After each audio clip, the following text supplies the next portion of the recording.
Welcome into the live stream here from McCready and Siskey, powered by Rain Total Body Fuel. I'm Neal. That's Tyler. What it is, sir. How are you? Did you have a good weekend? I did. Busy. Busy. Yeah, that's probably about the best way to put it. I drove a lot. Yeah, I did too. So I know you went to Germantown, right? I did. Went to Germantown Saturday. Yeah, that's about what I did. Just drove a lot, and then Sunday did a whole lot of nothing. I was tired. Tired, boss.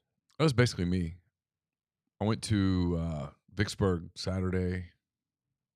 They were supposed to play at 2, but the girls' game in front of them, there was a girls' qualifier game in front of them that was tied at the end of regulation, which meant they played 30 extra minutes. Oh, congratulations. Still tied. Oh. Which meant they went to penalty kicks, which took forever. Finally got done. We were supposed to start at 3. We started at 2. We started a little after 3. So did you drive straight back? Yeah, we got back at 8:05. Oh, you beat me back. Is that right? Yeah, I got back about 11:15. I was not driving too fast, but I was coming on home. I was ready to get home. Yeah, I was moving. Carson and them, they wanted to get to double decker, so we got back and he hopped in the shower and was out and about. And I was fine. And then I woke up Sunday and I was tired all day. I never could make myself go yesterday. I helped Laura do some stuff. And then I worked on the swimming pool trying to get it clean. Oh, it's that time of year, my friend. And then they left. Carson went to a senior party some of his buddies were having yesterday. And Laura had to make food for that. And so they left. And so it's like 5 o'clock. And I was like, you know what I think I might do is open a beer. And sat outside and watched Clippers Mavericks. And by the time everybody got back, I felt pretty good. And about 9 o'clock, I was asleep. I was worn out, man. It hit me like boom. I will talk about the baseball in a minute, but I did get a chance to watch my NASCAR yesterday and got hit again. Got Denny Hamlin yesterday at 10-1. So that was nice. That was a good little Sunday afternoon hit for your boy. I think I found a betting. Have I told you this? I think I've mathematically found a betting deal with NASCAR. Okay. You did tell me about this. I told you that privately, right? Yeah. Dude, it's hit 2 out of the last 3 weeks. So I think you have a mathematical advantage if you bet a certain way in NASCAR. I think they give you an advantage to betting NASCAR. We need a betting sponsor. We have bet online, but we need we're getting in the real stuff here very shortly. July 1st. It's coming quickly. Yeah. So yeah. Got somebody working. We're working the back channels, trying to get this done. A guy that we know. Yeah, I know who you're talking about. Yep. All right, ready to roll? Let's do it.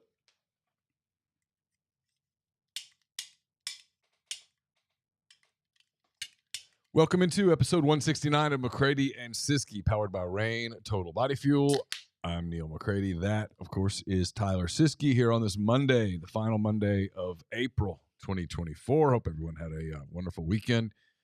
As May gets close, May the 1st is on Wednesday. It is. It's almost here. Which means May the 4th is right around the corner. Cinco de Mayo right around the corner. Mother's Day right around the corner. When is Mother's Day? May the 11th, I believe. Okay, so it's not this coming weekend after, correct? That is correct. All right. Whatever that Sunday is. All right. 11th, 12th, somewhere in there. I got to be on my P's and Q's for that one. That's the one that is that a big one in your house? That's the one that gets your ass fired around my house. Mother's Day. Mother's Day. Really? Get your ass fired at my house. More important than Thanksgiving? More important than anything. Really? Yeah. That's the one that will get your ass fired at my house. Now, is that because she grew up with that being a real big No, it's her, my mom. It's just, it's a thing. I don't know what it is. Is that right? Yeah, yeah. And it doesn't have to be, like, it's not about gifts and things like that. May the 12th, Hardman says. I knew it was either the 11th or 12th. Appreciate you keeping me out of jail, though, Hardman. It's very nice. Just know it's Sunday. I know it's Sunday. 2 weeks from yesterday. 2 weeks from yesterday. Yeah. But my wife, it's more about what they call them, acts of service, where she can just go chill out and I'll take care of the house, take care of the kids. If she doesn't have to do shit on Sunday, I win. That's pretty much what you got to do. Okay. I mean, dinner, breakfast, kids, church. Interesting. Get everybody up. If she can wake up and not do shit on that Sunday, I win. Interesting. Yeah. I did make a mistake. Bigger than Christmas. Oh, yeah. How about that? Yeah. A lot bigger than Christmas. So Thursday, I was reminded she's not good with dates, but Thursday is May the 2nd. And that would mean that we have been together for 26 years come Thursday. Not an anniversary. We started dating on that day. That was the day we met. Oh.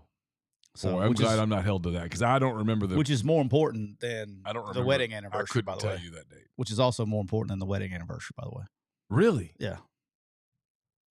So, hey, things in my house for we could study hours. like the psychology of this right now. We should get Aaron on and we could get into this. Well, that wouldn't happen. Dive into why those are the big days. I was trying to get her to call into the show the other night. She's like, "I'm going to bed. Leave me alone." Which is pretty much most. Yeah, it's like most nights, right? All but 3 times, Neal. I am. You cannot take those three times away from me. I'm a 3-time world champ. Congratulations. Yeah, I'm like 3 for 10,000. You know, which hey gets you in the Father's Hall of Fame. It does. It does. It does. First ballot dad Hall of Famer. Success rate 3 of 10,000. So do you cook on I'm fascinated by this, everybody. I'm sorry. We're going to talk about the NFL draft. Do you cook? Do you take her out? What's the I'll cook. I grew up, and don't get me wrong, my parents have been married for 55 years, I think. But we didn't do up Father's Day, Mother's Day big. It just wasn't like a big thing. And then when Laura and I got married, those were big days in her deal, and it took me a while to understand. Okay, this is a thing, and I got to accept that this is a thing because growing up, it was not a thing. I mean, you might have said, "Hey, Happy Mother's Day," but you didn't. Hey, we must dote on Mom all day long. Didn't happen.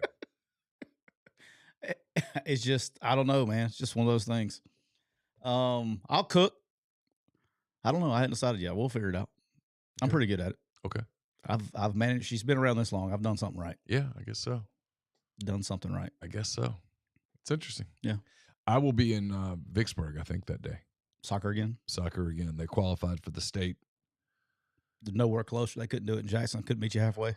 Well, it was the one thing, and I'm not one to like complain about these things because it is what it is, right? Yeah. But on Saturday, when 2:00 rolled around and we didn't get started, and what's that, 5-hour drive? No, a little over 3 hours. 3. By the way, phenomenal facility.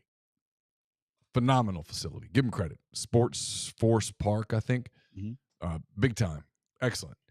But I'm walking around, getting my steps in, listening to Rogan. And I got to about 2:45, and I started thinking, this is kind of crazy. A team of kids that are mostly from Oxford, Tupelo, Pontotoc. Got a kid from Corinth. Playing a team from DeSoto County. Most of them Hernando. Y'all drove 3 hours to meet and go play?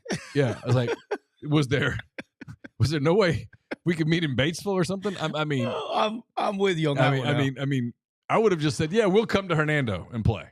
Right? We'll meet at South Haven and play. Maybe you don't have your argument with me on that one. Senatobia got a field. Been there, done that. Anybody got something? What do we need? We need a soccer field and a head ref and 2 of the lines judgmen and someone to keep the clock, and we're good. Where do we need to play this thing? Instead, it's Vicksburg, which again, lovely facility, great fields. They did a great job. I've got their concessions. Yeah, I thought about you. Their concessions, I didn't partake, but they were readily available. All sorts. It was awesome. I got your concession report coming up. Oh, and I got one for you. Normally, at these soccer tournaments, and I've gone to now 7,482 of these tournaments, and they always take cash. And I'm not a cash person. I don't ever carry cash, right? Because the kids take it from you, and then you just get into the habit of not having it, and they can't count. And I have cash, and she goes, "It's card only," and I was like, "Oh, great! Wow." Look, really? Did she upcharge you? No, no. She took my card, processed it, done. Yeah. I was blown away. And we do card, the complete concession stand. Okay, if you want to be a complete concession stand, you got to do cash, you got to do card, and you got to do Venmo. Those are the complete ones. Oh, those do exist. How about that? Yeah, those exist. Yeah, I guess that's like Apple Pay or something. And you don't, and not doing a, and not knowing what the concession stand takes before you get there is you got to come prepared. You got to bring cash. You got to bring card. You always got your phone, so you're good. Yeah, Hardman and I are on the same page here because I got to. I mean, you've got to remember the day that you met Aaron. I don't have to. I just remember it. Okay. Y'all celebrate it? No, not really. Okay. No, we don't celebrate it. It's just I think Laura I married a very simple woman. Like as far as that stuff's concerned, I think we started dating in the spring. It's just I'm not positive. Yeah, I'm not going into the whole personal story here. There's a lot behind it, but yeah, we met on May the 2nd, 1998. Okay. A lot of story there. I'll tell a story one day if I can get permission without getting fired, because I'm not getting fired at the house for that. No, it's not worth getting fired. Not worth getting fired at the house. Although at this point, you're this intertwined. Firing is going to be difficult. Yeah, it's not firing. I like to keep the peace. Yeah, I understand. You know what I mean? Yes. I got enough shit going on in my life. I don't need that to be hectic. You don't need that drama. Yeah, I don't need that either. I got to have at least one place where I go. Yeah. One place. That's all I require. I'm a simple man, Neal. Yeah. I need one place that I can go that I don't have to worry about somebody motherfucking me every 5 seconds. Do we make it? We're still good on TikTok. We haven't been kicked off by TikTok yet. Yeah, so we're good. All right. So tell me about rain before we get going. Oh man, I forgot to do that. That's all right. Bob's cool. We're brought to you by Rain Tilled Body Fuel. 300 milligrams, natural caffeine, BCAAs, electrolytes, zero sugar. It's got what you need to push the limits and achieve your goals. So check them out on Instagram at Rain Body Fuel to learn more. As my man Mark Browning said in the Cooper Chevrolet chat, is already bumping, Neal. Just to remind everybody, check this out. April 30th, which is tomorrow, is the final day of the current low 2.19 APR on select Car Bravo certified used vehicles at Cooper Chevrolet. You can get Chevys, you can get Buicks, you can get GMCs, you can get Fords, Neal, you can get Toyotas, Nissans, and or Jeeps. Plus, everyone comes with a heap of exciting benefits. Call 256-236-4481. That's 256-236-4481 and tell them that their favorite two bald-headed podcast hosts, McCready and Siskey, sent you. And they'll probably throw in an extra air freshener for you. How about that? How about that? Awesome. How about that? So, all right, Neal, as alluded to, had a heavy baseball weekend. So the wife and I, after Thursday, woke up, feel like shit on Friday morning, as you can probably imagine. Anybody that listened to our marathon of a show on Thursday night, 5.5 hours. If you're on TikTok and you're bored and you're driving like from here to Alaska or something, we got a show that will get you all the way there. All right. So, yeah, I was struggling a little bit Friday morning when I woke up. I'm telling you, I probably, Bob would, I don't think I care. Dude, rain is the best thing in America for a hangover. Yeah. I felt like shit. And I knew this is helping. So, dude, I went cherry limeade. I went rain heavy. First thing Friday morning, about 30 minutes later, felt like $1 million. It's the greatest thing ever. So, I don't know if that's intended consequences, but it works. So Friday the wife and I had to rock, paper, scissors because my middle son had a high school playoff game. And Knox had the first kid pitch for the Oxford Royals. Brother. So I may or may not have cheated a little bit in the paper, rock, scissors. I manipulated the game a little bit. I apologize to Drew, all of our friends at the Oxford Royals, but I was not going to that game on Friday night. So I went to the Chargers game. The wife went and took kids pitch from me. And, kids pitch is brutal. Well, dude. Brutal. All right. Normally when we come back on Monday after a baseball tournament, we have icks. I really don't have a whole lot of icks because I didn't witness anything. There wasn't anything to be icked about. Okay. I wasn't there Friday. They played 2 Friday and then played 1 on Sunday. And they played a team. It was like comical a little bit. We made it 2.5 innings in an hour and 20 minutes. Ball 4. It was 4-4 after 1, Neal. Ball 8. No, it's 4-4 after the bottom of the second. Ball And then 16. the team that we played went on a 20. That's right. I said it. They went on a 20-0 run with no outs. No, that's it. How old are these kids? 8. All right, so 9. I don't know how old. It was a 9-year-old tournament, but there were some 8-year-old teams that are, because you're making that transition next year or whatever. Yep. So I have no idea, but I can just tell you this: I'm pretty sure my man Drew could correct me. I don't know if we recorded a single out in that game that was off a batted ball. So this is one of the things that really I think this bothers me, and it's stupid. It. I remember when They got to start sometime. But 8's too soon. It's Well, kind of 9 is all 9 is all, right, yeah. but you wait till they're 9. Let them play baseball, because when they're 8, there aren't enough of them that can pitch. Ooh. And so it's just walks. And then the kids who are scared of the ball, they're going to get hit. The one and look, they're little kids. Don't do the get tough. Come on, stop. Just stop. And then no one improves their hitting because they begin to learn all I have to do is stand here and I'll get to first base. Or the umpire goes, all right, if it crosses the plate somewhere in the northern hemisphere, I'm calling it a strike. That's what I said. After it was 20-0, I said, if the ball gets into the dirt, it's going to be a strike, boys. Yeah, and it's just, but we're not even playing baseball. There is a fix to this.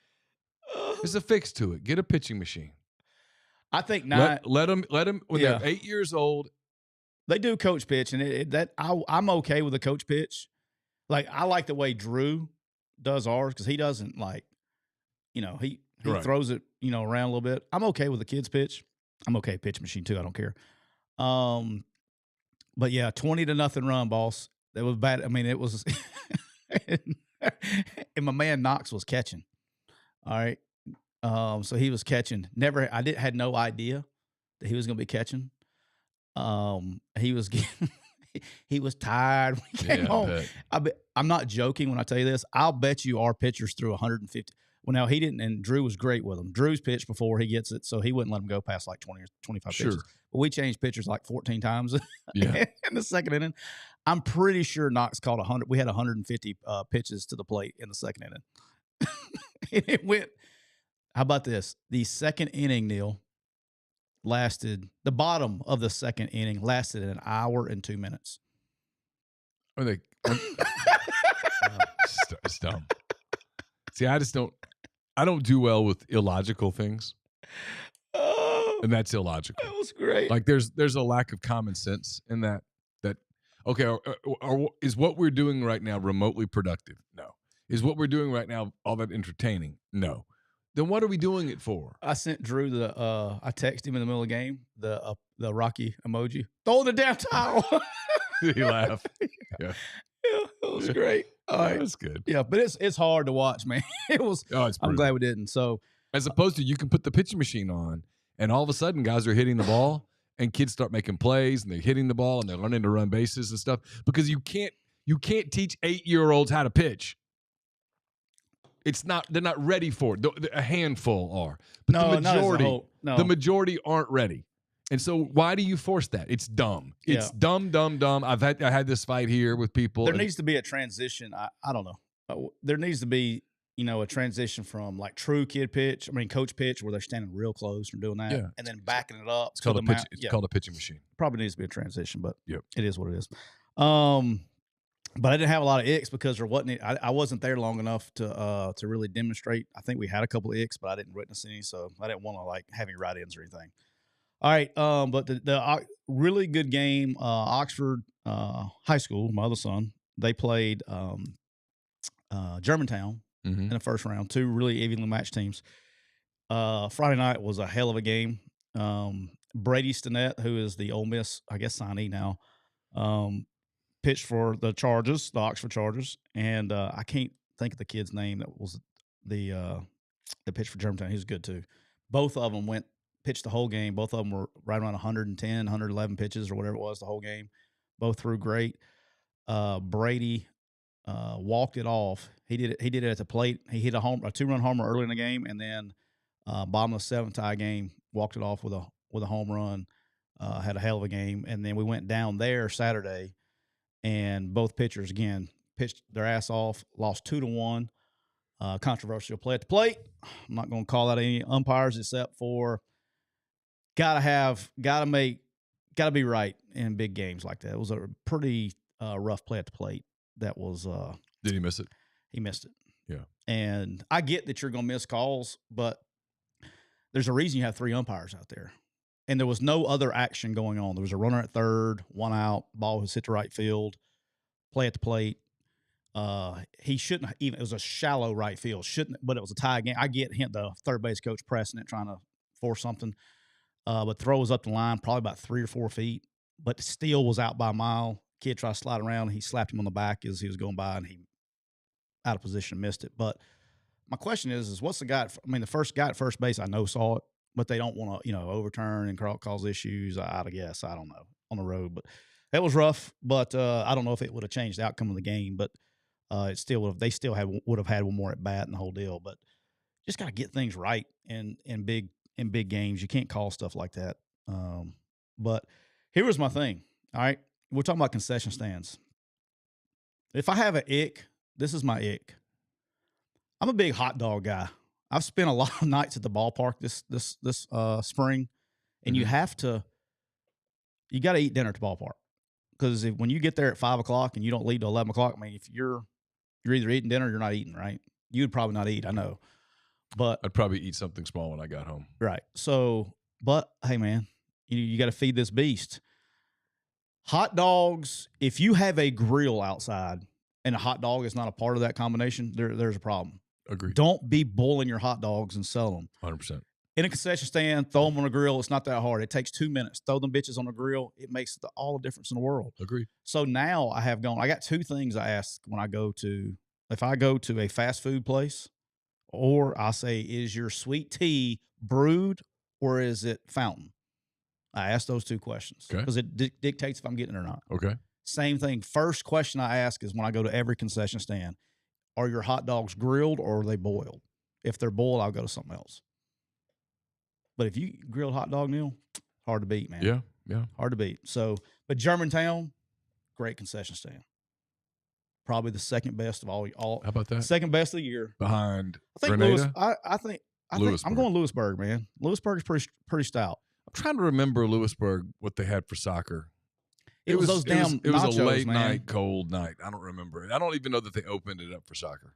So those damn barbecue nachos, they put rendezvous sauce on, man. I was like, man, they got it figured out. Part of what you have to accept when you're soccer is that you are a second-class citizen, maybe even a third-class citizen. Come on. Yeah, it's true. You're just not going to have all the same amenities. So, like, we do a pretty good job in Oxford. It's kind of parent-driven.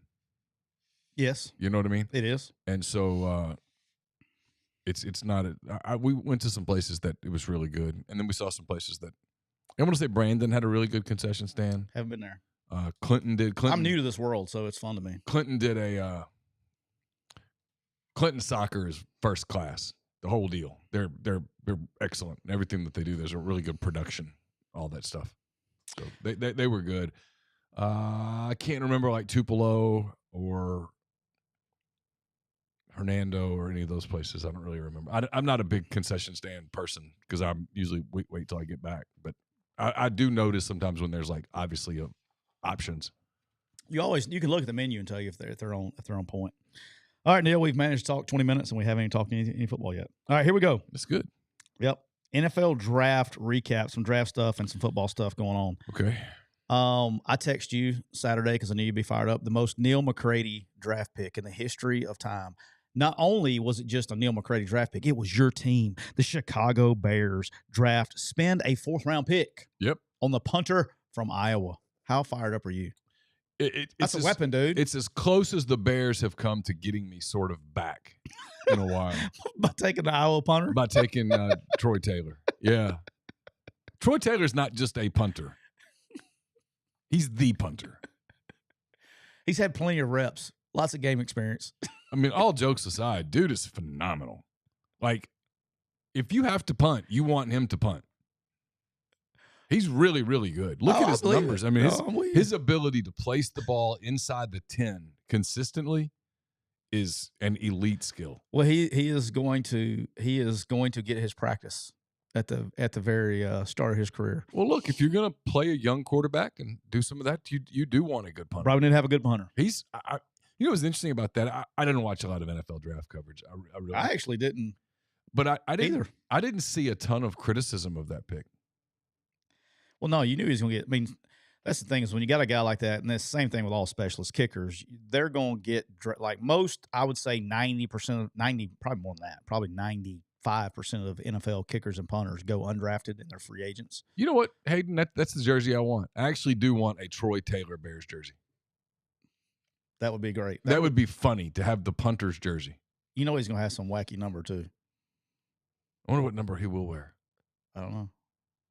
It'd be interesting because now, we're getting more and more into the because you got the single digits, right? Mm-hmm. And so they had those rules about moving to single digits from people. But now as more and more people leave the NFL, now those guys are going, as they're coming into the NFL, the skill guys are going to take the single digits. And so they're punters are going to be the 90-somethings. Yeah, punters are going to start having kickers, and punters are going to start, as time goes on, getting wacky numbers. Like because these guys have number 1 or 2. Well, because it used to be a rule, right? I mean, single digits kickers and punters. Yeah, it used to be a rule. So, all right, I want to talk about this. We mentioned him on our draft show the other night. Spencer Rattler goes all the way at 150 is the next quarterback off the board. It was the largest margin in the common draft area between quarterbacks, between pick 12 and 150 before the next guy went off. But Spencer Rattler goes to the Saints. I think it's good for the Saints. Good pick there. I'm okay with this. I did not see this as a big problem. I kind of figured when he wasn't getting picked around the 3rd round that this was probably what it was. And I don't remember if it was Ian Rappaport or Schefter. See, I said it right that time. I don't remember who was talking about it, but a lot of the GMs privately said they were staying away from him because of his they were staying away from him because of the QB1 series that he did on Netflix. Mm-hmm. And I just thought that was wild that, what he did at 17 years old, not wild. I mean, it's what happens is maybe it needs to be a lesson for all of these in a social media age and of the new docuseries that everybody's doing, and it's getting more and more popular with younger guys. Because the way he was on that series, what he did at 17, really as a high school junior, crushed him 6 years, 7 years down the line and cost him millions of dollars. Millions of dollars. Yeah. And, I think I personally, from what I can tell and what I've heard, think he's matured. Well, shocker, you're not 16 or 17 years old anymore. Yeah, that's an odd thing for the NFL. Given some of the characteristics, that they take. I mean, like a lot of them.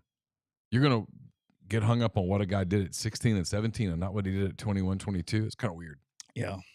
So, but I think it's a good pick for the Saints. I really do. So it's kind of taking a lottery pick.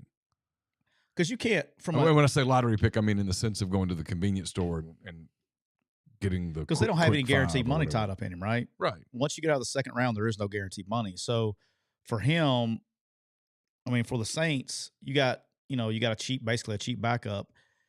And from a talent perspective, he's just as talented as any of those guys that won the 1st round. I mean, the kid's talented now. Yeah. He's immensely talented. Yeah, for sure. And so if you get the guy to act on his best behavior, we did this back when I was coming out of college too with a guy named Randy Moss. This guy fell all the way in the 1st round because he was supposed to be a top whatever pick. We did it about, as you remember, we did it about 8 years ago with a guy named Laramie Tunsil. Okay, well, both those guys worked out. You remember that draft? I do. I do remember that draft.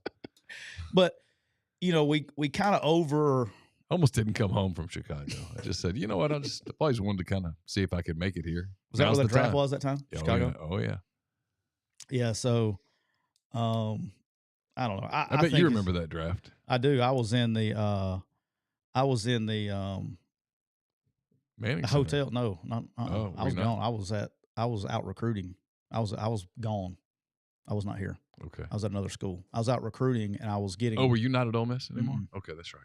And I was at another school, and I was. That's right. My phone was blowing up, asking about what's going on, because everybody's like didn't think he was going to be there, and all of a sudden he's going to be there. So a lot of teams had not done their homework because they didn't think that they had a chance of getting him. And all of a sudden, they tried to do 6 months of work in a 15-minute phone call. If you were picking outside of like 5 or 6, there was no reason for you to think that Laramie Tunsil was going to be there.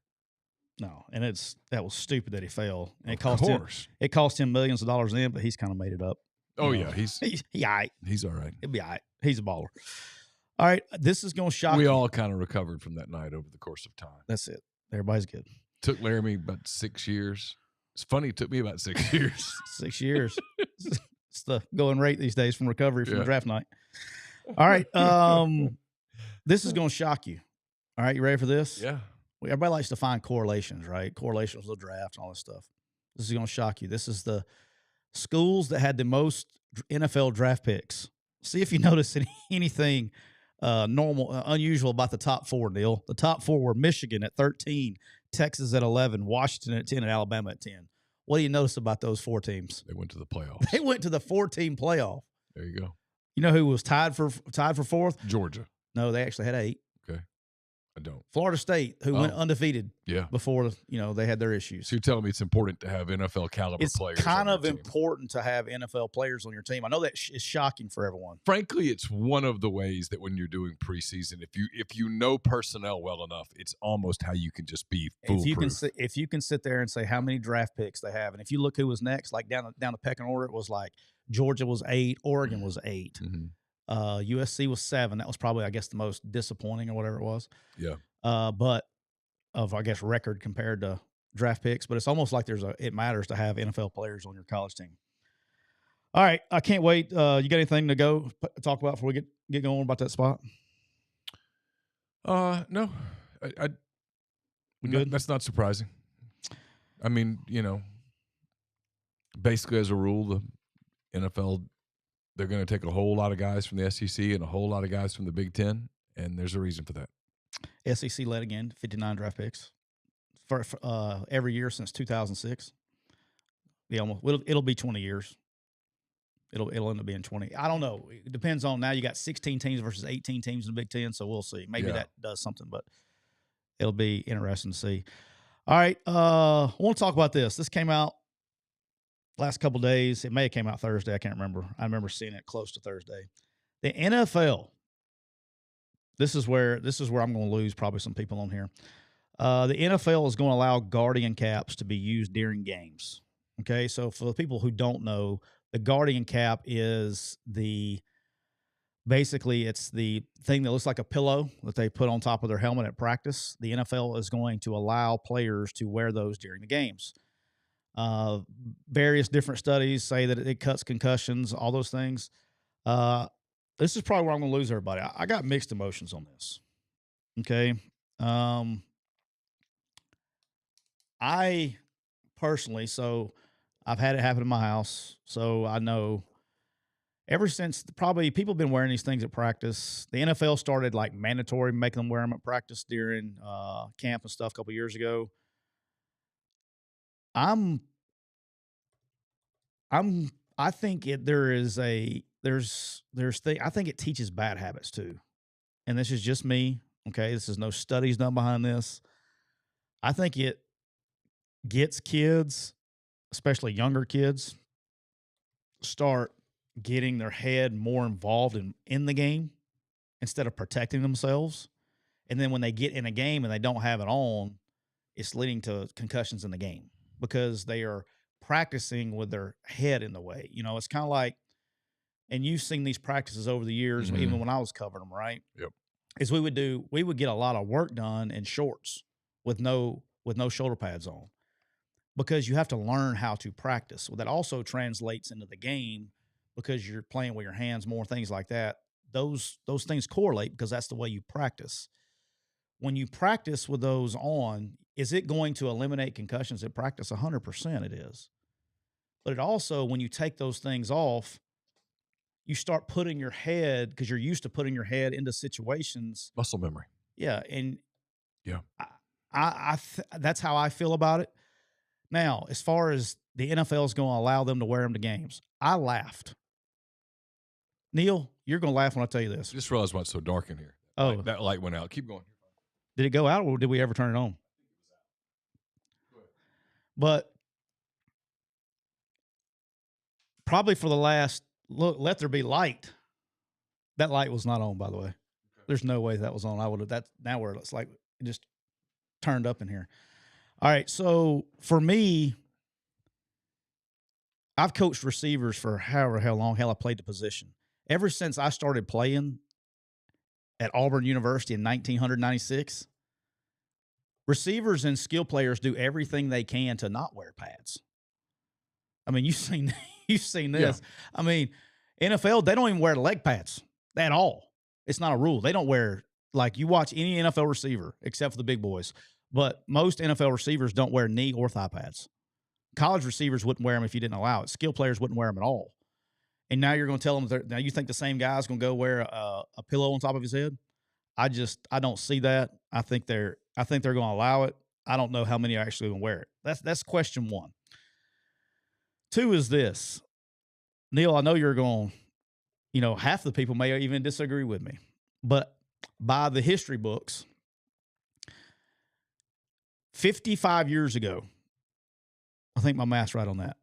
55 years ago, we managed to put 3 human beings inside of a tin can and send their ass to the moon and then brought them back home. Allegedly. I know 50% of Americans will disagree with me. Allegedly, that's what we did. So you're telling me allegedly.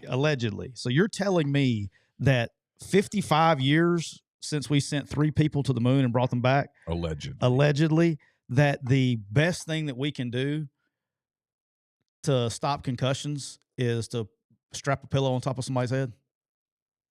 There's got to be a better technology or better thing we can do to help that. Well, I mean, they've done a lot. I mean, I'm just saying. I mean, they've done a lot. I don't think you can ever you're ever going to be able to fully take head injuries out of football. They've done a lot to legislate bad hits out of the game. I think they've done a lot to try to incentivize safety and make illegal or potentially harmful hits punitive. Took the hip drops going in this year. I mean, they've done a lot. They've done a lot. Look, if the science is that those things change, and I don't know, I haven't studied it. If the science is that those helmets change concussions, then they should become a part of the uniform, and everyone should wear them. If something reduces concussions in football, then you should do that something. And the studies are in practice right now, right? Yeah. And like I know. And that's my point. There's 2 different things, yeah, right? Practices and games aren't the same thing. No. But if you want to study it, like, frankly, this is an XFL thing they should do. Wear padded helmets. Great point. Let's see if it cuts down on concussions. If you can get to a place where you go, scientifically, this is a proven fact, okay, then you should do it. Because, look, I don't like the way they look. I prefer the way the glossy helmet looks. But if that's going to protect players more, then you should absolutely do it. But you don't need to do something in practice that, in theory, eliminates or helps reduce concussions. And then when you get to a game, which is already more physical and more intense because, go, okay, and we're going to take that away now. So you're going to let me practice with something that's going to reduce concussions. And I'm going to get into some bad habits and then go into the game and you're going to take my seatbelt off. Yeah. It's kind of like, hey, in driver's ed, we're going to wear a seatbelt. And once we get out on the highway, no seatbelt for you, little Johnny. Let's see how it works. No, I mean, that makes, Jackson's not driving. Again, sometimes we in society just don't have a common sense guy in the room. And again, this is where if we're going to do and people talk about, concussions and putting a pillow on top of everybody's head. If they really wanted, and this is where I get a little, I don't know, I get a little cynical about it because they still don't want to address this. A much larger problem than concussions with wearing the Guardian and not the Guardian is playing on artificial turf versus natural grass. That's a bigger problem, a much larger problem. Yeah. Much, much, much larger problem. Yeah. And that can, and by the way, that can also contributes to concussions when you bounce your head off of no doubt off of turf versus natural grass. Look, just get out on go find a soccer field, okay? Yeah. Go find a really well manicured grass soccer field. You don't have to just go for a light jog. You don't even have to cut and stuff. You don't have to fall and hit your head. Just go for a light jog. Then go get on a turf field. Even the most manicured, well-kept, well-maintained turf field, and do the same light jog. Tell me which one made you sore. Oh yeah, I mean, and look, it kills you. It kills my I don't know why, and I don't jog or run. I never jog or ran. I mean, I guess I did, but my back, it killed my back at practice when we were on turf. If I ever spent a lot of time on turf, my back would lock up, my lower back. I don't know. I don't understand the science behind it. I'm an old ass man, but my lower back would be just done at the end of a practice or a game on artificial turf. Yeah. Coaching. Yeah. So you're 100% right. It's because it just doesn't give the same way. No. All right. The two things that blew my mind in the draft. One, we had a great real moment with our good friend David Beatty on the draft. This Michael Penix Jr. thing, even after the draft and over the weekend thinking about it, it still makes no sense to me.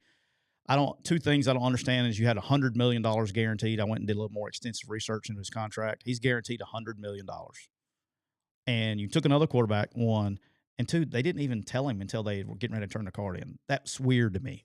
You don't make a $100 million investment into a human being and not say, hey, just give you a heads up, no big deal, da-da-da-da-da. That communication didn't go over well. Well, you probably know what I'm about to say. Just because someone's in a position of power doesn't mean they're smart. It was bad. Dude. And one of the things that people talk about the NFL, and one of the things that makes the NFL so interesting and frankly so exciting is that as a fan, if capital I, capital F, your organization is run efficiently, you're probably always going to have cycles of contention. The league is built that way. It is designed in every facet for parity. But the part that you can't ever design for, nobody in the room can ever go, okay, here's how we're going to make this league as even as possible, because that's what they want. They want everybody 8-8 or 9-8. Basically. And they want you to always have the ability to tell your fans we are close. But the part that you can't do is you can't factor in judgment and intelligence. Yep. And in this case, this pick maybe it works out. But if it works out with Penix, who's an older player, by the way, why did you do all this stuff with Cousins? Well, it just tells you that. I don't know if it was Rappaport or Schefter that said that, but one of them said that the fact that they waited till the pick got turned in tells you that they and that they gave him $100 million tells you they had no idea that they were going to do that until the last second. But why? But you should have known he was going to be there at 8 regardless. That's the thing. The why is the question. We'll never know, but that's why I'm confused. Look, if you wanted to take Penix, you could have traded down a few spots. Oh yeah, gotten some more assets. That's the whole quandary. But if you've targeted Michael Penix Jr., at worst, you could have got him at 11. So that gives you 9, 10. But you have the gives 8. You 3 options. But if you trade down. why are you drafting Cousins? Now you're going to have a problem. And Cousins, look, I like Cousins, good dude from all accounts, but kind of sensitive.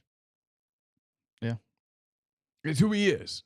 Now he's a really good quarterback. He's a good leader. All that stuff. As years goes by, he's going to be a better quarterback because the older ones are leaving. So age is only going to help him. He's a top 10. He's right around, probably in my opinion, around the 10th spot quarterback. So he's top third of the NFL. You're going to go draft a kid to be looming in his shadow. An older kid. I mean, you're better off if you're better off getting an A.J. McCarron type of quarterback in the locker room with Kirk Cousins. He's having a good year, by the way. Yeah, but you understand my point? Yep. You put A.J. in that situation. He's a veteran. And you go, hey, look, your job is to support Kirk.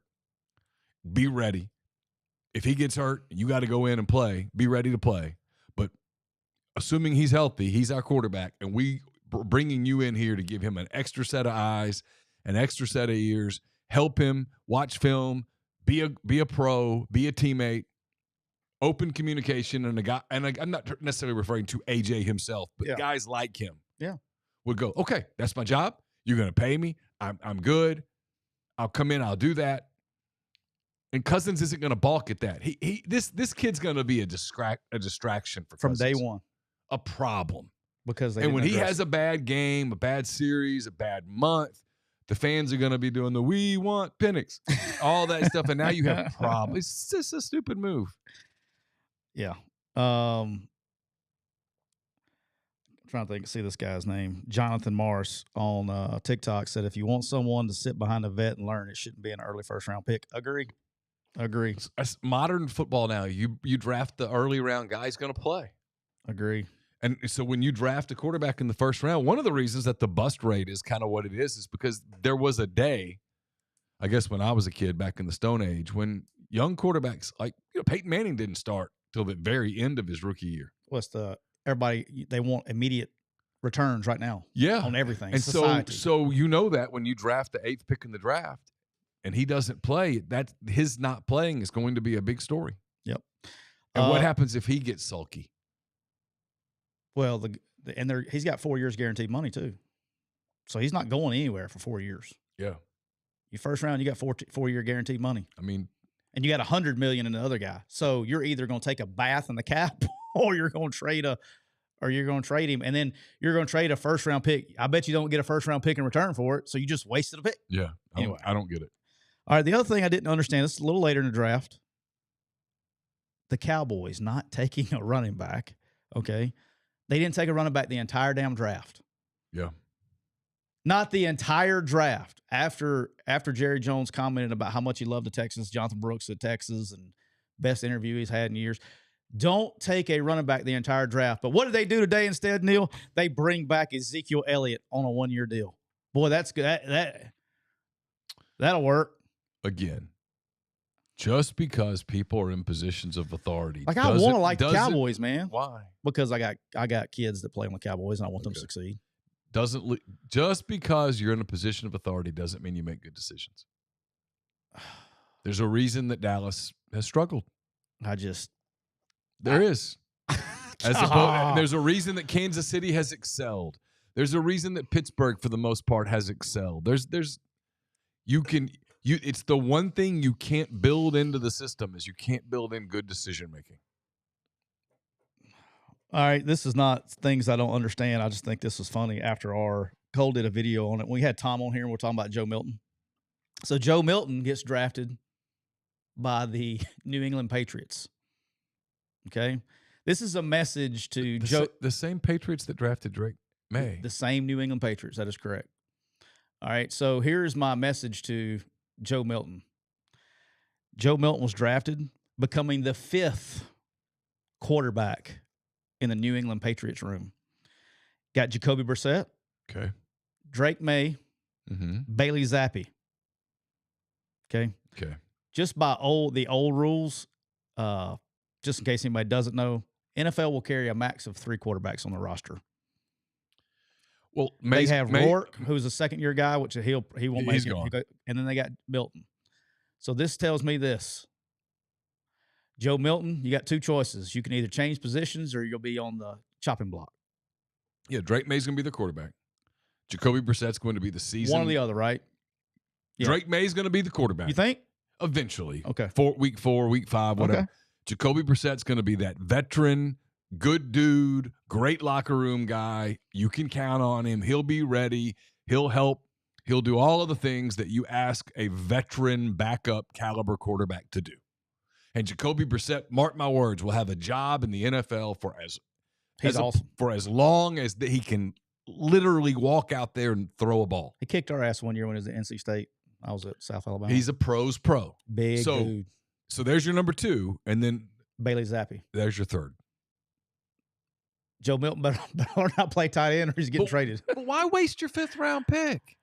I don't know. Why not take? I don't know. That one's same round. Jacksonville went and took their kicker. Yeah, I don't know. Take somebody who's going to be your guy. Man, Will Riker got picked up, huh? Is that who drafted him? No. Who drafted Will Riker? I don't know. Somebody spent a draft pick on him. Cam Little. Cam got drafted? Yeah, 5th round. How about that? 5th round, 6th round, Jacksonville. Good for Isn't him. that right? Good for him. Pretty sure. Dude, I'm Cam the kicker. funny stuff. Nick Saban, I don't know if you saw this. Nick Saban was snitching on himself a little bit. I thought this was kind of funny. He was talking about the Toledo cornerback, Quinyon Mitchell, that got picked. He said he was our number 1 guy in the portal last year, and he would never get in the portal. Said it live on TV. I love him. Well, I mean, as I've said many times, why we act like, I mean, the people the fans that I like get not angriest, I just turn them off immediately, is when they go tampering. Yes. Are they tampering? Yes. Yes. Name said college. Yes. Yes. Your roster's being tampered with. Yes. And the people at your place are tampering with other rosters. Yes. Period. I thought that was great, though. I thought that was great. And everybody's like, whoa, whoa, whoa. I was like, guys, y'all are a little late to the party, boys. A little late to the party. All right. Neal, I know you're excited. By the time we meet again on Thursday, the spring portal window will be closing. The official date of the spring portal closing is tomorrow. Grad transfers can go in on the 1st. Now, with that being said, let me make sure that before somebody goes, well, Siskey said on the podcast the portal's closing tomorrow. They have until tomorrow night at midnight, I guess 11:59, to notify them that they're going into the portal. The school has 48 hours on top of that to put them in the portal. So you will see guys leak out on all day. That'll be Wednesday and Thursday. You'll see guys leak out into the portal. So I made a couple calls this morning, doing what I do for a living. The pace is picking up. I got a number. I need to verify that number. Yep. The number I got was extremely high of what I thought it would be, more than what we talked about last week.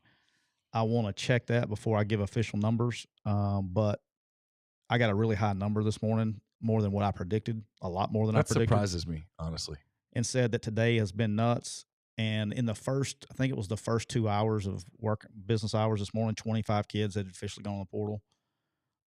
So I know things have been picking up since last week. It definitely is picking up. Now, with that being said, it's not necessarily there's not like massive big names and stuff like that going in the portal, just a lot of scholarship players going in the portal, which goes, I reckon you're going to sit here at the end of the day, we're going to end up having too many people in the portal with not enough spots. So there's going to be a lot of kids left without homes. I thought you would find this interesting. And I saw this literally almost before I left today. UAB becomes the first Division I team to join athletes.org Players Association. So the first team to join a Players Association. Athletes.org is trying to start a Players Association. Okay. Their entire team became the first team to fully join the Players Association. Okay. It was introduced to them by the head coach, Trent Dilfer. I'm all for a Players Association because you're going to have one for collective bargaining. And it was kind of funny. They mentioned 12 to 15 months. What happens? What did I say was going to happen in 12 to 15 months? Lunar eclipse. Not a lunar eclipse.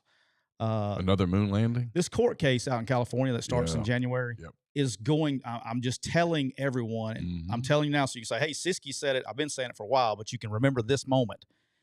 If they don't break off and get some kind of collective bargaining, the NCAA and all these conferences are going to go bankrupt as a result of this antitrust case that's in California. So they're trying to work ahead. I just thought that was very significant than an entire team. Now, UAB getting revenue sharing going to be hard, but it is a first step. And I actually applaud Trent Dilfer I applaud all coaches that are, and Trent is speaking up because he's done this. He doesn't care, and I say he doesn't care. He's already done his thing for his livelihood, and he's been an NFL player, successful, made a ton of money. He's trying to help move and facilitate change, and let's get this thing right. I applaud him for that because not a lot of coaches want to fight that battle right now. All right, 2 more things. We're going to get out of here. Depends on how I'm going to get you fired up in a second. I could not resist. So I'm going to go ahead, and I know Cole will make this a TikTok, so this will get TikTok hot. Okay. I was deciding, do I do story time today or I want to start incorporating my early hot takes for this next football season. And I thought with all the recent news of the portal and people leaving and all that stuff, I thought no better place to start than right here. Okay. My first 2024 college football hot take. Okay. And it is a hot take. But I have reasoning behind this. 2024 will be the last year that Deion Sanders coaches at the University of Colorado. Wow. So you're saying that as soon as Shedeur is gone, there's one of two things that are going to happen. He's out the door. One of two things are going to happen, Neal. Okay. All right? Yeah. And you may agree with me based on this logic. This is how I come to this. One is Shedeur's gone. Travis Hunter's gone. Mm-hmm. And Shiloh, his other son's gone. Travis Hunter, by the way, projected by some as the number 2 pick in the draft in this coming draft. Who they have number 1? Carson Beck. Yeah, I mean, Travis Hunter is the Shedeur Sanders in that same mock was like 17 or 18, somewhere in there, but a first-round draft choice. Yeah. So you got 2 of his kids, and who he calls Travis Hunter is his third kid. Okay. They're leaving. Yes. Okay. I do not see anyone of that caliber going to Colorado. Okay. Haven't seen it since he's been there. I don't see it happening in the future. So either one of these two things are going to happen. They're going to have a rinse and repeat from last year, and they're going to have a 4-8, a 3-9, have a shitty year, and he's going to be like, my kids are gone. I ain't got nothing to replace this. He doesn't need the money. He's not going to let his legacy is, in my opinion, one of the best NFL players to ever play, one of the best athletes, period, to ever play to lace the cleats up. He's not going to let his legacy go down as being a terrible football coach. But if he has another bad year, he ain't watching that shit. He's going to go watch his kids because he doesn't need the money. He doesn't need the job. Right. Or 2, Neal, hear me out. This is positive for all the Colorado lovers out there. Or he's going to do really well this year, and he doesn't have it because he's not replacing these guys. Okay. He doesn't have, he's not loading up with dudes. Mm-hmm. So all these talented guys leave, and he has a great year. There's going to be some job openings. He'll bounce. He'll go somewhere else. I just don't see him coaching at Colorado past this season. So 2024 is the swan song at Colorado for Deion Sanders. At Colorado. That's my hot take. Wow. How about that? Yeah. I don't see him coaching past this year. I don't have a hot take yet. I don't know, you're going to the Big 12. I think my hot take, I don't even know how hot it is. The SEC will put 5 teams in the 12-team tournament. I'm going to say 4. Okay. I'll go 5. I just think I don't think they're going to go that strong year one. I think they're going to try to balance it out. But yeah, they're going to have 5 definitely caliber teams. Yes. Yeah. I would be – I'm going to stick with 4 on that one. But, yeah, that's my – I just don't – I think one of the two things will happen. He's lost Dylan Edwards. He's lost the corner, who the corner's got his own issues and all that stuff anyway, but he was talented. Lost the other running back that was at Houston. He's losing good players and then replacing them. And that's the thing is, like, if you want to be a really good college football team, you got to have depth. And I don't see the depth being developed or added on to. It's a depth game. And they have nothing at quarterback behind Shedeur. And he is immensely talented. And he just sometimes he presses and tries to do too much. But look, that's my hot take for 2024. All right, Neal, this is time to set off. This is set off Neal time right here. Okay. This is the best thing. I'm going to venture to say in the next 3 minutes we get banned by TikTok after this one because this is where it started last time. Okay. All right. This is the best thing I saw all weekend. All right, so as you and I have discussed, I'm talking about, I never felt as a player. Go ahead. We're going to make this something because this sounds like we're heading into some life advice area here. This is some good life advice. Life advice presented by Cole Walters, State Farm Insurance. Cole Walters is licensed in auto, home, life, health, business, and pet insurance for the whole state of Georgia. Contact Cole at 706-525-7850. You can also find him online at colewaltersinsurance.com. De Niro Good, our good friend, called in the show, says, what caliber job would he get, though? I don't – let's say he wins. Here's the thing that you can't deny about Deion is what he has done branding-wise for Colorado. Not many coaches could do that. And so in this new age of NIL and raising money and things like that, people who can build a brand for your university have just as much, if not more, value to a university and organization than a great X's and O's coach. Yeah. If that makes sense. It does. I mean, what he's done, nobody can argue. Now, look, the Joker gets after him. The Joker's been retired for a little bit. He'll come back out in the football season. Mm-hmm. But you can't argue with the job he's done branding the university. No. Nobody can argue that point. No, absolutely not. He literally has them every time he says something out of his mouth, it gets covered. And they've recruited better than they did before. Allegedly. It's just that might be one of those jobs that it's just not possible. Anytime the athletic director was asked at his press conference, how are you going to pay for this contract? He says, I don't know. We'll figure it out. Probably not a good sign of where you're at financially. But what he's done from a branding standpoint, nobody can argue with. And that does, in today's new era of college football, that does have value. Now, we ain't talking about coaching. We're not talking about making decisions and taking the ball first in overtime and trying to tell everybody that you know what you're doing. I ain't talking about all that. I'm talking about straight branding. And if he goes and wins, I'm just telling y'all right now, if he goes and wins, and some people are saying, if he wins 8 games, Neal, if Colorado wins 8 games this fall, he will get another job somewhere, a bigger job. Guarantee it. And deserve it. I guarantee you somebody will hire him. If he takes that train wreck of a program to 8-4 in the second year, he deserves another job. Guarantee you that will happen. Now, sure. Will that happen? I don't personally think so. Well, I'm skeptical. I am extremely skeptical. But show me. But sure. I'm willing to see. All right. Now, all right, here we go. Neal, as you and I have discussed before, I'm talking about my entire life playing, coaching some big games and some big moments. I was never nervous, ever. I was like, I love to shoot the ball last. I wanted the ball in my hands. I like calling the plays. I'm talking about zero stress level. I don't know why. It's a gift that the good Lord gave me. Okay. Never, ever got out of control in big moments. Okay. However, I can't say the same. However, when my child gets in a game, in a big moment, I damn near feel like I'm about to shit myself. I would say throw up, but yes. Yeah. So Saturday or Friday, Brock goes in to run, and everybody in the building knows he's running. And they were down by 1 in the 6th inning.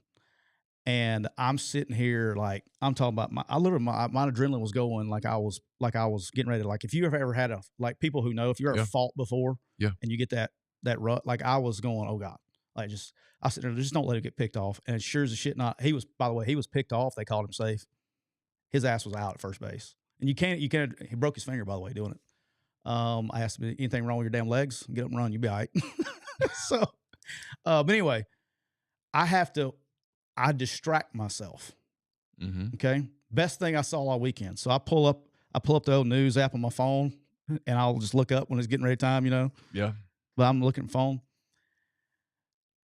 Protesters, we in America right now, we have there's 2 news stories going on. It's tornado outbreaks.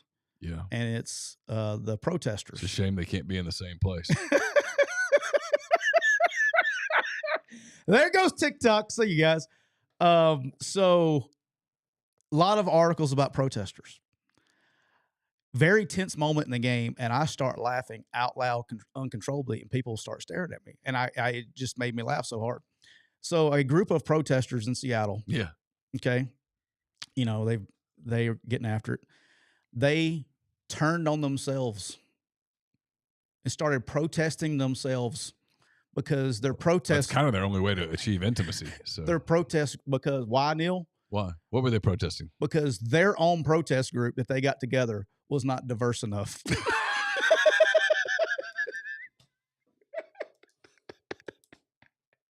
The best thing I saw all weekend. Oh, that's great. So it was like a really tense moment in the baseball game, and I'm trying to distract myself, and I start laughing.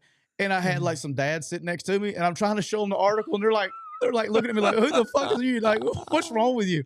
Because I'm trying to distract myself. And yeah, that was the best thing I saw all weekend. So I knew you would dig that the protesters turned on themselves. I loved. I was watching. They found this interview. They found one of these crazy ass, goofy 20-something-year-old idiots protesting something, and she was going on and on about what was wrong with the country was that Don't tell me. Yeah, shocking. Yeah. What was wrong with the country was that straight white men still had advantages that she didn't have, and so they pressed her on it. Well, Right, such as? Well, I mean, there's so many. Name one. Well, and she couldn't, and they kind of like, come on, you're just protesting to protest. If you're not, I mean, if you have a protest. I'm for sending them to Palestine as a group and going, all right, you're there. Help. Let's see how you like it now. Volunteer to help Hamas. So that with your pink ass hair and all your stuff. Good luck. Well, see, that's the point where I would like to go. I would say, okay, y'all do realize that 95% of you, if they loaded you up right now and took you and they said, hey, you can go fight for them. The second you get off the plane, you would be stoned to death. Yeah. Because of your appearance. Like they don't even like it. Yeah, it's I mean, at the risk of like really we got a red line up on TikTok. Oh, there it is. There you go, TikTok. So we have. No, I mean that's the. I mean, not to even belabor the point. It's just what you have is you have this thing that you have these. Oh, they did it again. By the way, we got to say before you get going. All right, so we had the red line go across TikTok. All right, before we started that, I looked because this happened the other day. All right, we had 6,000. We had 6,200 likes on our TikTok. Now we're down to 0. We are down. They cut us. Now we're down to 2,200. It's not even worth doing. It's not even worth having. Thank God for Elon Musk. Seriously, no matter how you feel about life, whatever side of this you're on, thank God for Elon Musk, for Joe Rogan, for a lot of the people who do promote the ability to have a conversation about something. Just have a debate. The ability to have a disagreement about something. The ability to call something out for being stupid if you think it's stupid. The censorship like this is silly. I mean, it is silly. Frankly, you proved the point. You did. Appreciate you, TikTok. Thank you. I mean, I could just go on and on. Hey, now look. Now I told Drew. He says you got to get Neal stirred up tomorrow. I said I got something to get him stirred up. You're close right now. This is like when you've had. Well, it's like when you've had 7 beers. Yeah. And you're like, okay, do I go 8 or not? Do I go 8 or not? It's like, so let's go. Let's go 8. Come on, what we got? Let's go. It's just people ask why, like the moon landing thing. All right. Why would you even entertain the possibility that it's a hoax? God, I don't know. I mean, let's go back to March of 2020 and look at the series of lies we were told. Is it conceivable that they told one more? Sure. I mean, I don't know. I wasn't on the moon. I don't know whether they got there or not. I'm going to give them the benefit of the doubt and go, sure, they did it. Okay? But if you came down and told me today, emphatically, empirically, showed me the film of them scamming the American public, okay, I wouldn't even be a little surprised. As opposed to in 2019, I would have been, oh my God, this is shocking. Now I'm like, oh, yeah, that's it. I'm sure that they're capable of anything. So when someone tells me, hey, Watergate was kind of an inside job. Okay, sure. Hey, the CIA killed Kennedy because they didn't want them to pull out of Vietnam. They wanted the Great War Machine to get going. I go, pretty interesting. I mean, I hate that I'm that way. But they lied about masks, knowing it was a lie. They lied about the vaccines, killing people in the process, knowing it was a lie. They shut down schools when people said, hey, you probably don't need to do this to young people. This is probably not a great idea. Suicide rates are going to go up. Education gap is going to increase. The haves and have-nots is going to have an even bigger learning gap than before. No. Yep, sure enough, all the data's in now. And so, yeah, I mean, does anyone trust the media? You look at the censorship thing, like in 2020,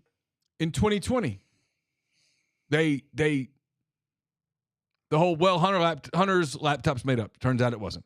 I mean, everybody kind of knew it, but we do these things, and so of course, yeah, 4 or 5 years later, you look up and nobody believes anything. Nobody trusts. We're getting ready to have a. This is not political. What I'm about to say. No, not at all. No, it's not. It's not. I'm good. I'm here for it. We're getting ready to have a presidential election between two people that 2/3 of all Americans don't like. Neither Trump nor Biden can get over about 40% approval. Think about that. Those are our two choices. And at the end of this election, no matter who is declared the victor, literally half the country's not going to believe the result. They're not going to trust the result. They're not going to accept the result. That's where we've gotten. We didn't get there by accident. It's all kind of like you can't help but wonder, like, who's pulling all these strings? Because when I was a kid, I mean, I realize I'm an old man. I got this one guy that trolls me, calls me grandpa and stuff, but which is funny. Not to me. yet. Not yet. No, I mean, not yet. Not yet. You will be though one day. I mean, God willing, sure. Yeah. But in my lifetime, nobody was like, I mean, I remember the night that Carter beat Ford. It's my first memory of anything political. I do not remember and that. No, you weren't old enough. I asked my dad, I was 6 years old. I asked my dad, who'd you vote for? And he said, you don't tell people who you vote for. Yeah. You don't talk about that. I remember that. And I said, okay. I remember my parents being like that. And I think my dad worked in a fairly liberal field, education, but he was conservative. He is conservative. My dad voted for Ford, but he accepted the result. 4 years later, Reagan won. People accepted that result. You know what I mean? But now no one's going to accept the results. We've created a really nasty system. And the censorship thing, it's the worst part of it. It's the literal worst part of it. And it's why you have idiots in their 20s, truly idiots, on these college campuses and stuff, raising all sorts of hell about a conflict that they really can't explain to you. I have no idea. And if you have the audacity to simply ask a question along the lines of, hey, why are we sending so much money to Ukraine? How's that going? Just a status update. If I invest in your company, if I invest in QuickU, I give you $5 million. Okay. And then you come back and you need a little more. And I give you a little more. At some point, if I ask you as an investor, hey, how's the company coming along? How's everything at QuickU? That's not an unrealistic question. That's not an unreasonable thing for me to ask.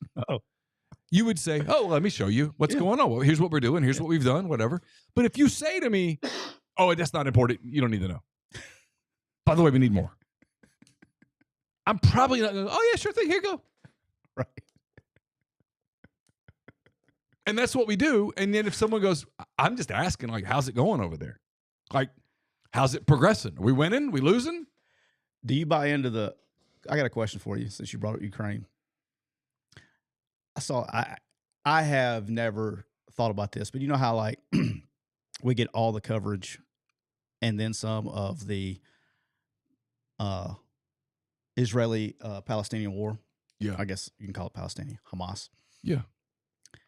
Why have we never seen why do we not get Ukraine, Russia footage? That's my point. When was the last time you saw something? It's been years since we've gotten a substantive update from Ukraine as to the status of this conflict. I'm not saying it's not the right thing for us to do it. I'm not. Yeah. People think because you say that and people go, how dare you? You're pro-Putin. You're a Russian apologist. I didn't say any of that. I'm simply saying if I'm investing in a company or I'm investing in a cause, like if everybody pick something. I mean, the QuickU examples are really good. Yeah. One.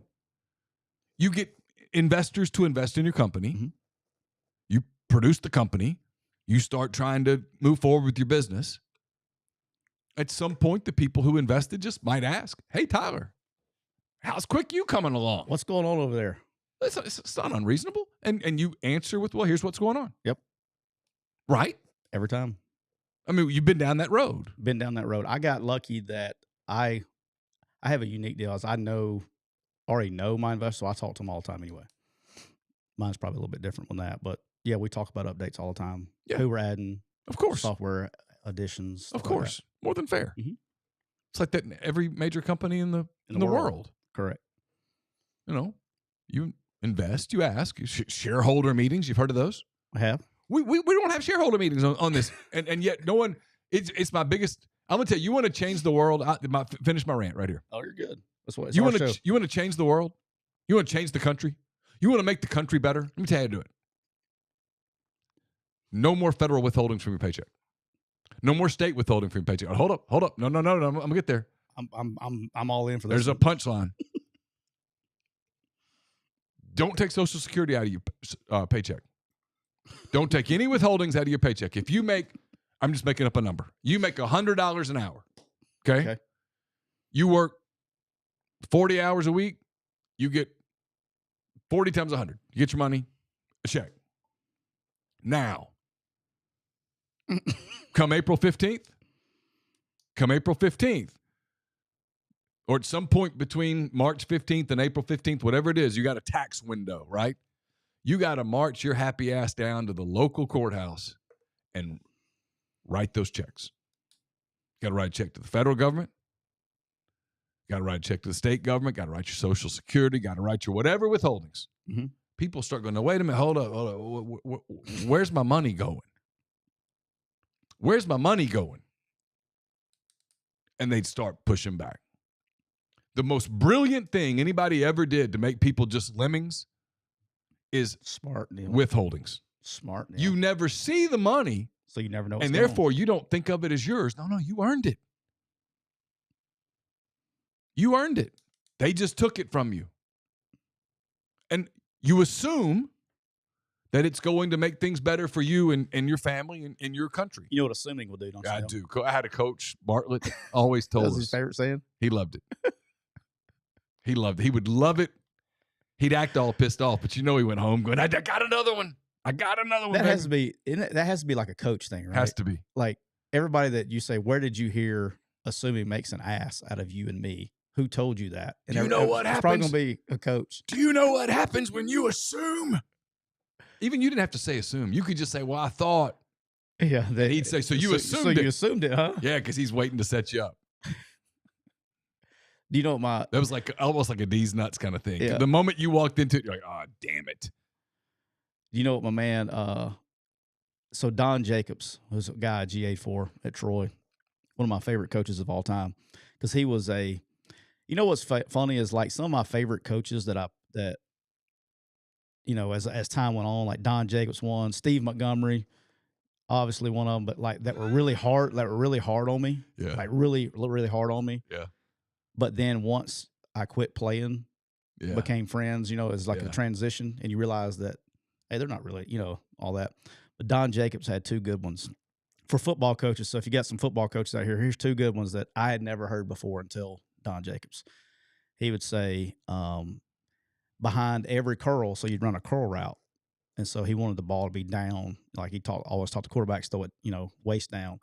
He'd say, behind every curl is a corner. Talking about a cornerback, so don't throw it high. Okay. But my favorite one is when you would run a go route, and the quarterback would throw the damn ball out of bounds. And I to this day, I'll watch TV and I'll see it, and I'll say, he goes, if you throw the ball out of bounds, it's automatically incomplete. It's true. If you throw the ball every time on a go ball, that the ball would go out of bounds. Every time he'd go, if you throw the ball out of bounds, it's automatically incomplete. Then he'd stop for a second. He'd go, hell, I got a great idea. Why don't we give the motherfucker a chance? Why don't we just give the motherfucker a chance? Love him. My man, Jake. He's still coaching, by the way. But you want to fix problems? That'd do it. Yeah. No, it would. If we as taxpayers said, hey, here's all I'm asking for. I'm asking for a status update. I just want a status update. I want to know where my money went. Hey, we got a TikToker on the super chat. That's Wall Street G.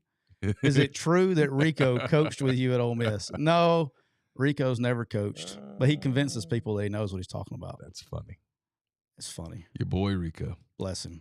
You got to give the guy a little credit. He's hustled. He's up to like, I don't know, 100 and I looked at his profile like whenever he went after he went after us again a couple weeks ago. Did he? Yeah. What's that, Rico? I think that was the Luganville thing. I think he went after. Yeah, he was upset about that. He was upset about that. We didn't mention him by name, but if the shoe fits, yeah, I mean, if the shoe fits, I would love. And in that case, he felt that shoe fitting like a glove. I'd love to like do a show and get him on the board, and let him show me some scheme. Oh, that'd be fun. That'd be funny. That'd be fun. Where's he based?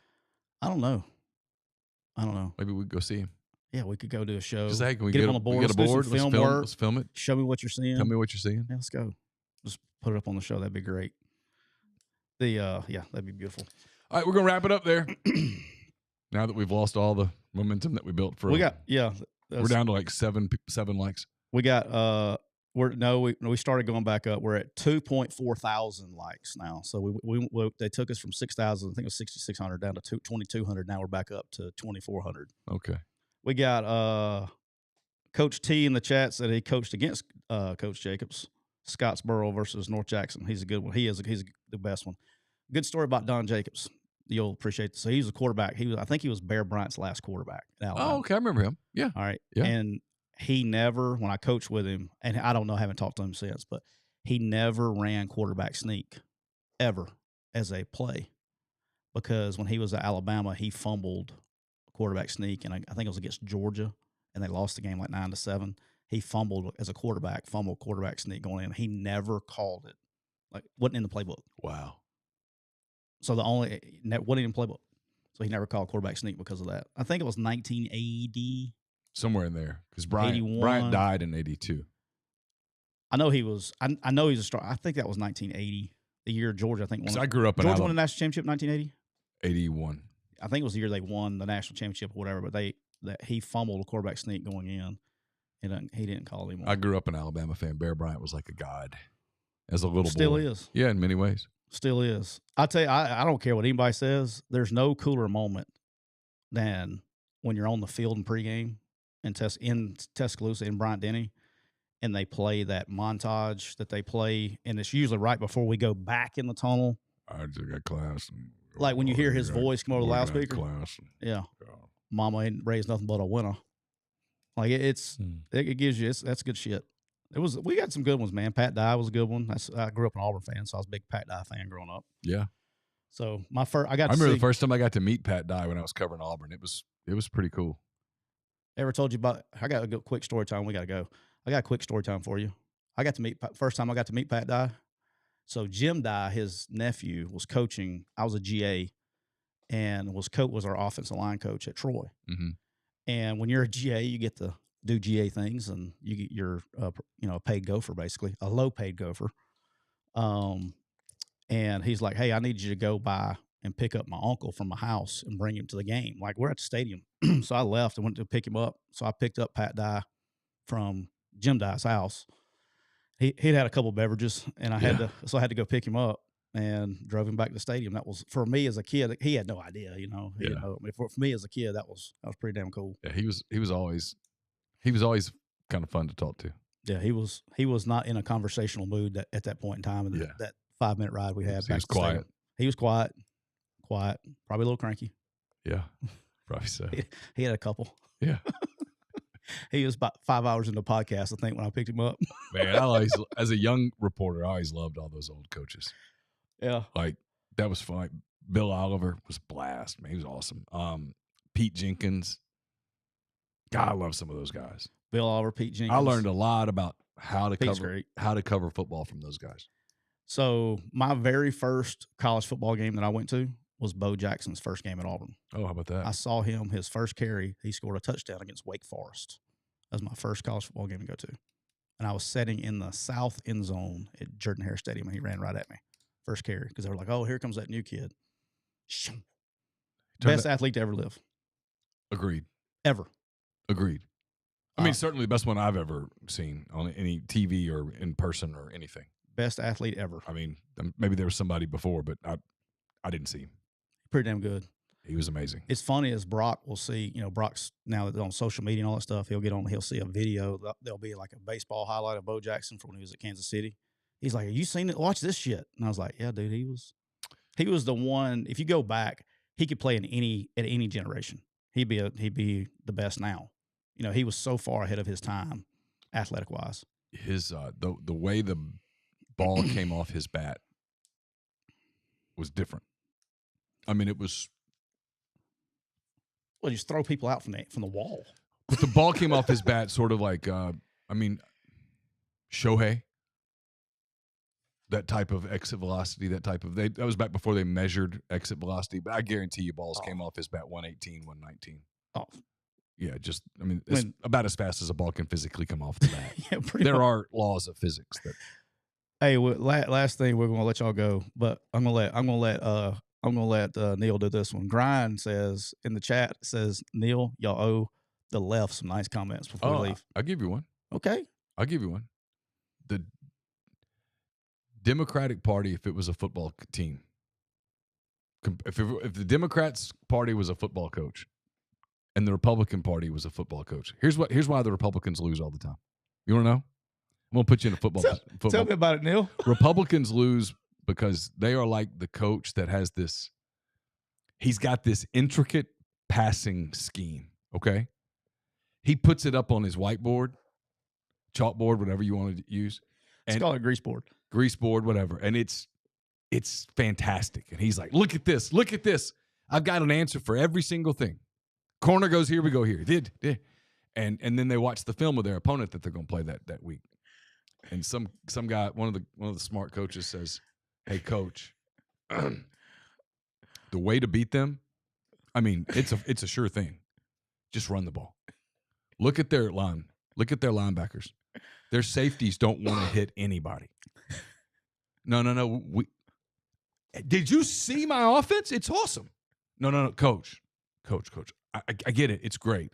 But, coach, their corners are actually pretty good in coverage. Their safeties are pretty good over the top. They even drop their linebackers into coverage because they don't like to hit anybody. But they kind of they're really good in 7-on-7, coach. But they're awful against the run. Just awful. So, sure enough, they played the game. And you look up at the end of the game, he threw it 57 times, and they lost. The Democrats, on the other hand, this is credit where it's due. They look at it, and they have the same passing thing. Oh, it's so fancy or whatever. But when they go, the way to beat this team is just run it. You look up at the end of the game, and the stats say 64 rushes, 0 passes. They do what it takes. Their goal is to win. And that's why they win. And that's smart. I mean it as a compliment. That is smart. If they don't care how they win, they just want to win. I love your analogy. And I don't mean you're the best. And I'm not accusing of cheating or any of that. They focus in. And the Republicans, they get all this other stuff from the outside. It's what kills them. Look. The fact, this is fact. The fact that this election coming up is losable, that this election is losable for the Republicans, given what all the mess that Biden has. Yeah, people are upset at Biden. That's all you need to say. It's literally, here we go. I'm about to finish the analogy and we'll get out of here. Biden, his popularity is lower at this point than Jimmy Carter's was. I don't know how many of y'all remember Jimmy Carter, but at the end of his administration, like everyone hated him. Everyone. He was just viewed as incompetent, inept. Biden stumbles around, shuffles around. I mean, it's like there's pause. Yeah, pause. You're not supposed to read that. I mean, he just makes stuff up. And yet, there's a decent chance, at least the coin toss. So the other guy. That's my point. There you go. Because we're going to, by God, throw it around. I mean, we're going to throw it around. We're going to get at least 2 pick sixes because the corners are actually good. We're going to do it. And probably not going to run the ball enough. Because the truth is, right now, if you were to say, okay, who do you think's going to win? It's like, I don't know, trying to flip a coin, right?